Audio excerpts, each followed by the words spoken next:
సంవత్సరాలు వదిలేనరా, ఒక 5 సంవత్సరాల్లోనే 5,46,00,000 రూపాయలు తీసుకొచ్చే డిఆర్ వారానికి ఎవరికన్నా దమ్ముందా? ₹1,00,00,000 తీసుకొచ్చేవాడు ఆ దమ్ముంటే ఇక్కడికి వచ్చి ఫ్యాన్ కోటేమని అడగండి తప్ప ₹1,00,00,000 కూడా తేకుండా సిగ్మా లేదో ఎలా వచ్చి ఓటు అడుగుతారా అని అడగవలసిన అవసరం లేదని చెప్పి సందర్భంగా సౌన్యంగా మనం చేసుకున్నాం. నాకు హై స్కూల్ కావాలండి అంటే హై స్కూల్, రోడ్లు కావాలంటే రోడ్లు, ఏదంటే అది అయ్యన్న పాత్రి గారు మంత్రి ఉన్నప్పుడు నిజాయితీగా ఈ గ్రామానికి చేశామని చెప్పి సందర్భంగా మీ అందరికీ చెప్పదలుచుకున్నాను. మొత్తం 40 సంవత్సరాల గురించి నేను మాట్లాడట్లేదు, స్కూల్ గురించి మాట్లాడట్లేదు, పూర్వం గురించి మాట్లాడట్లేదు. నేను మాట్లాడుతుంది మొన్న 5 సంవత్సరాలు అంటే ముందు 5 సంవత్సరాల్లో అయ్యన్న పాత్రి గారు మంత్రి చేసినప్పుడు సిసి రోడ్లకి ₹1,00,00,000 ఇచ్చారు ఈ ఒక్క గ్రామానికి. గుర్తుపెట్టుకోండి, ₹1,00,00,000 నేను ఒకటే సవాల్ చేస్తున్నాను, ఈ వైసీపీ నాయకులు కానీ ఎమ్మెల్యేని ₹10,00,000 ఇచ్చాడండి ఈ గ్రామానికి ఈ 5 సంవత్సరాల్లో. దమ్ముంటే చెప్పానండి. మన ఇక్కడే మన తాగిన మందు మీద కూడా అప్పు తెచ్చాడు. అందుకే మొన్న చూశాను, మీ పాస్బుక్ల మీద వాడు బొమ్మ ఎందుకమ్మా? జగన్మోహన్ రెడ్డి బొమ్మ అవసరమా? ఏదో అంబేద్కర్ గారి బొమ్మ, మహాత్మా గాంధీ గారి బొమ్మ, లేకపోతే 3 సింహాలు ఉంటే అంతగా కాకపోతే మన తాతగారి బొమ్మ, నాన్నగారి బొమ్మ ఉంటే దండం పెట్టుకుంటాం. ఈ బొమ్మ దిష్టి బొమ్మ లేనట్టు ఈ బొమ్మ పెట్టించుకొని ఇప్పుడు మొన్న ఒక ఆమెమో కూతురు ఏమని చెప్పారంటే, మేము ఈ పనులు చేశాం కాబట్టి మాకు ఓటేయండి అని అడిగారు. కానీ వైసీపీ వాళ్ళు ఏం నమ్ముతారో తెలుసా? వాడు మెడలో తాళ్ళు లాగేయండి, వీడు పెన్షన్ పీకేయండి, వాడు హౌసింగ్ పీకేయండి, అక్కడికి వెళ్తే బెదిరించండి, వీడు ఓటేస్తే వాడు చెయ్యి ఎరగొడతాం, వీడి కాళ్ళు ఎరగొడతాం. ఇలాంటి అరాచక రాజకీయం ఎప్పుడు కూడా చాలా తక్కువ సేపే ఉంటుంది, నిరంతరం ఉండదండి.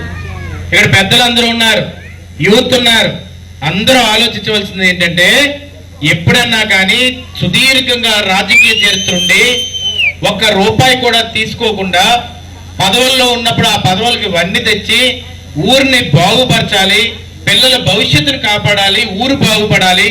ఏసిన రోడ్డు మీద 2 పార్టీ వాళ్ళు నడుస్తారు కదండి. వైసీపీ నడుస్తుంది, టీడీపీ నడుస్తుంది. కొలాయి వస్తే 2 పార్టీ వాళ్ళు నీరు తాగుతారు కదండి. అంతేగాని ఈడు తాగకూడదు, ఆడు తాగాలి, ఈడు నడవకూడదు, నేనేసిన రోడ్డు కదా ఇది అని ఎప్పుడు ఆలోచించకూడదు. ముఖ్యమంత్రి గారు ఈ జిల్లుడుపూడి పంచాయతీకి ₹5,07,00,000 ఇచ్చాడండి ఇప్పుడు దాకా. ఇది 40 సంవత్సరాల్లో కాదు, 5 సంవత్సరాల్లో. 2014 నుంచి 19 మధ్యలో ఆ నౌకాలమ్మ దయ వల్ల, ఆ దేవుళ్ళ దయ వల్ల ఆయన పంచాయతీరాజ్ మంత్రి అయ్యాడు.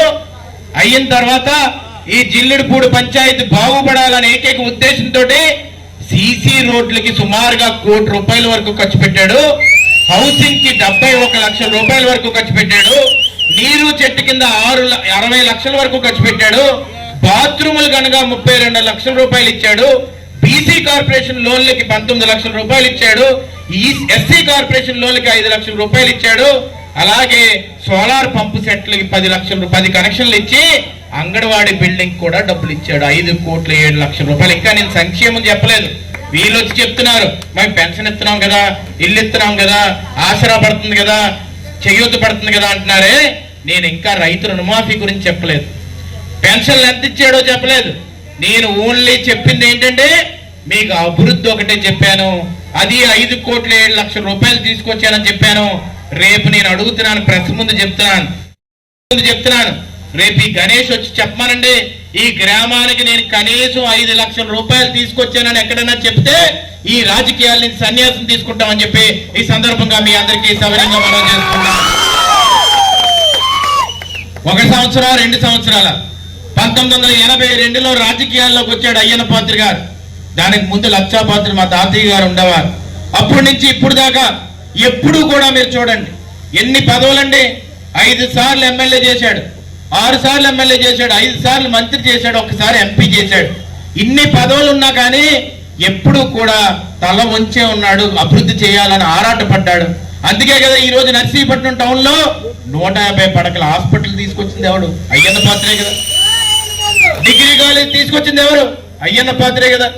పాలిటెక్నిక్ కాలేజ్ తీసుకొచ్చింది అయ్యన్న పాత్రి గారు. ఐటీఐ కాలేజ్ తీసుకొచ్చింది అయ్యన్న పాత్రి గారు.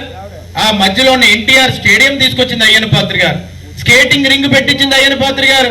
అక్కడ స్కేటింగ్ పోటీలు పెట్టించి, కబడ్డీ పోటీలు పెట్టించి ఇలా చేస్తే ఇప్పుడు పరిస్థితి ఏంటంటే అయ్యన్న పాత్రి గారు కట్టిన 2300 ఇల్లులు, టిట్కో ఇల్లు, ఒక్క ఇల్లు కూడా ఇప్పుడు జనాలకు ఇవ్వలేపాడు. కానీ ఈ వాలంటీర్లు తప్పులేదు, దమ్ముంటే నన్ను అరెస్ట్ చేయని చెప్పేవాడు నాయకుడు, కానీ సిగ్గు లేకుండా పారిపోయేవాడు నాయకుడు ఈ సందర్భంగా చెప్పదలుచుకున్నాను. మన కష్టాలుంటే, మీ కష్టాలుంటే మాకు చెప్పుకుంటారు. నేను వచ్చి నాకు అప్పు ఉందమ్మా, నాకు కాలు పడి నాకు ఓటేయండి అంటే సిగ్గేమని ఉండాలమ్మా. నా మీద 18 కేసులు వేసాడు ఆ జగన్మోహన్ రెడ్డి. మా నాన్న మీద 19 కేసులు వేసాడు. మా పిల్లల దగ్గరకు వచ్చారు. మా ఇంట్లోకి 1000 మంది పోలీసులతో మా అమ్మ ఒంటరిగా ఉన్నప్పుడు తలుపులకు వచ్చారు. అయినా కూడా గుండె జారలా నిటారుగా నిలబడ్డాం.